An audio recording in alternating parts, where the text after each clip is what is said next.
Buongiorno cari amici, ben ritrovati in questo spazio in mia compagnia. Oggi parleremo di un altro meraviglioso circuito ad opera del Marietto veneziano che serve a lavorare sul chakra sacrale. Intanto vi mostro il circuito e vi avviso che lo potete trovare sul sito www.ilcapitano.altervista.org in una nuovissima dispensa che raccoglie questo e tutti i circuiti della serie che lavorano sui chakra. Al solito poi vi spiegherò il circuito in sé e per le istruzioni di applicazione e attivazione vi rimando appunto alla visione della pillola che troverete sul canale del Marietto veneziano e che parlerà apposta del chakra sacrale.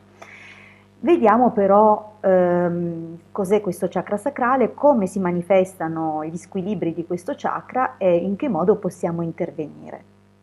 Il chakra sacrale è connesso alla nostra capacità di vivere, mentre il chakra della radice è collegato alla nostra capacità di sussistenza, cioè di mantenerci,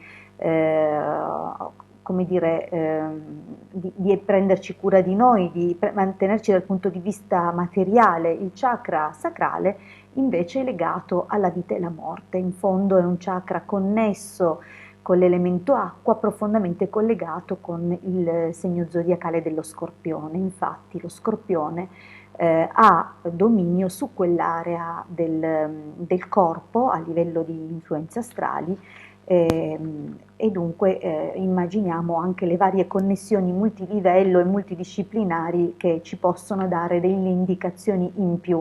Scorpione sappiamo che è il dominatore dell'8ª casa e quanto governatore di questa casa appunto è connesso non solo col mondo dell'inconscio, dunque l'elemento acqua, è connesso anche alla morte, alla trasformazione. Infatti spesso le disfunzioni collegate a questo chakra manifestano blocchi di varia natura, cioè ci sentiamo quasi incapaci di proseguire, di andare avanti o di prendere delle iniziative, di fare dei cambiamenti, oppure soffriamo magari di dolori che si concentrano nella parte bassa o nella schiena, sempre la parte bassa della schiena, il basso ventre, o ancora la paura proprio di morire, a volte è collegata anche a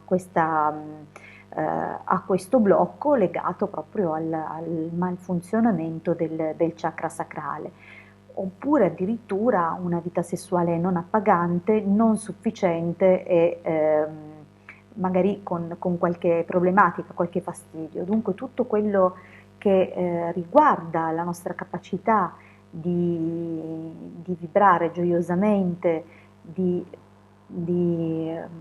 vivere un appagamento anche dal punto di vista sessuale può indicare una carenza di funzionalità da parte del chakra sacrale.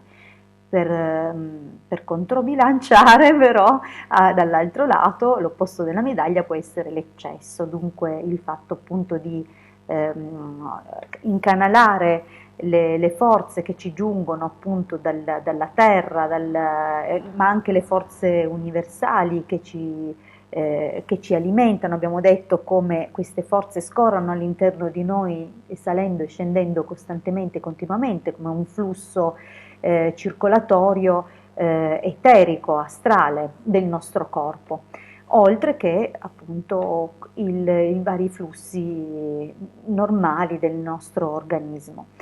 Dunque questo strafare dall'altro senso può voler dire che impediamo a questa energia che riceviamo di raggiungere tutti i centri e, per venire trasformata semplicemente in energia sessuale, che può manifestare in fondo un'inconscia paura di morire, perché c'è questa necessità continua di avere scambi fisici, rapporti fisici che in fondo sono i precursori dell'istinto di sopravvivenza e di replicare, cioè di filiare, di proseguire la specie che comunque tutti insitamente abbiamo di base.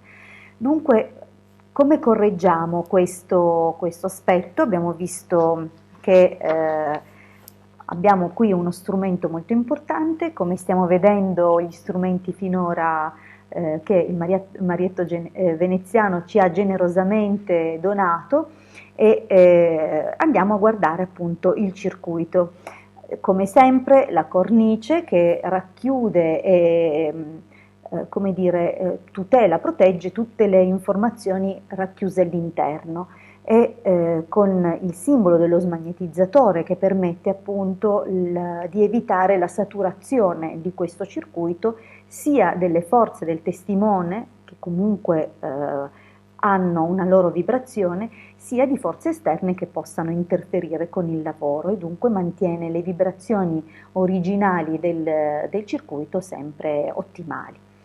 E per questo anche vi si consiglia di plastificare i circuiti, almeno quelli che veramente diventano operativi per voi, proprio per poterli usare più volte anche nel tempo. Vediamo la struttura a 9 cerchi che permette di emanare in modo estremamente potente e amplificato tutto quello che è all'interno. All'interno di queste geometrie troviamo il simbolo del chakra sacrale, che ha un nome diciamo molto particolare che non riesco quasi a pronunciare, ma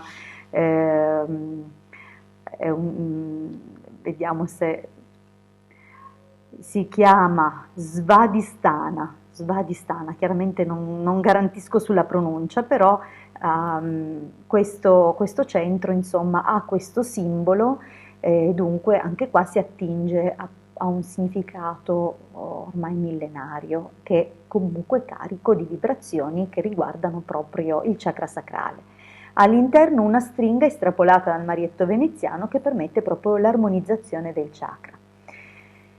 Dunque poi guardate le istruzioni che troverete sul canale del Marietto Veneziano per poter attivare correttamente ed eseguire i passaggi appunto di controllo e verifica riguardanti appunto l'applicazione di questo circuito. Un altro metodo dal punto di vista diciamo occulto, legato appunto alla gestione delle nostre risorse, delle nostre energie attraverso forme di meditazione e di addestramento magico, possiamo eseguire una meditazione, come del resto vi sto suggerendo anche per tutti gli altri chakra, per poter lavorare parallelamente con l'applicazione del circuito e agire così non solo passivamente inserendo il nostro testimone, ma anche proprio attivamente, andando a riequilibrare con la nostra volontà le cose, i nostri chakra. Eccola qui, è sbucata luce. Allora, come facciamo? Ci metteremo comodi, ci sdraieremo, respireremo. Questa volta è opportuno eseguire la meditazione da sdraiati perché può aiutare mettere i palmi della mano appoggiati a questo punto che corrisponde al chakra sacrale che è sotto l'ombelico. Dunque ci stenderemo, assumeremo una posizione comoda, ha deciso di venirci a fare compagnia, allora eseguiremo al solito un ciclo di 3 profonde respirazioni e ci concentreremo appunto sull'aria, sul flusso dell'aria che entra e che esce dalle nostre narici. A questo punto dobbiamo percepire di ricevere queste forze universali sia dalla corona che dal chakra appunto della radice e vediamo come vengono convogliate queste forze all'interno del chakra sacrale. Sarebbe buono far vibrare al solito Om, in particolare la O è collegata al plesso del chakra sacrale e portare appunto la vibrazione dell'Om e aiutarsi con un fascio di luce arancione. Dobbiamo fare qualche respirazione fatta così, dove inaliamo, portiamo dentro di noi questo fascio di luce e all'espirazione lo concentriamo all'interno del chakra sacrale.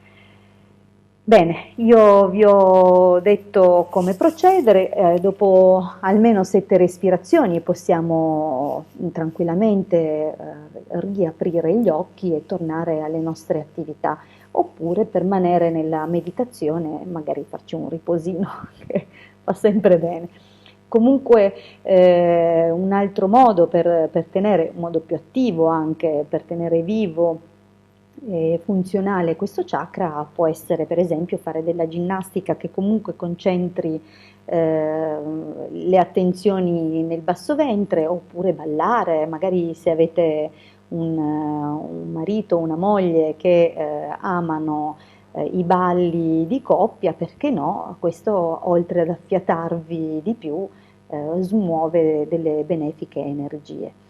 Io vi ringrazio per avermi ascoltato fino qua, vi rinnovo l'invito a iscrivervi al mio canale se ancora non l'avete fatto, a iscrivervi al canale del Marietto Veneziano se ancora non l'avete fatto, a seguirci nei gruppi Facebook I Casti Sacerdotali e Magia, Sibille, Tarocchi, Radiestesia, sono 2 gruppi diversi. Potete raggiungerci su Telegram, siamo in una nuova fase del percorso, dunque sono benvenuti tutti coloro che decideranno di approfondire l'addestramento magico attraverso la correzione della personalità, per cominciare. Bene, vi ho detto tutto e allora non vi resta che scaricarvi l'ebook che è gratuito e lo trovate appunto su ilcapitano.altervista.org. Un grandissimo abbraccio e ci ritroviamo per la prossima spiegazione sul prossimo circuito legato ai chakra. A presto dalla vostra Hildegarda.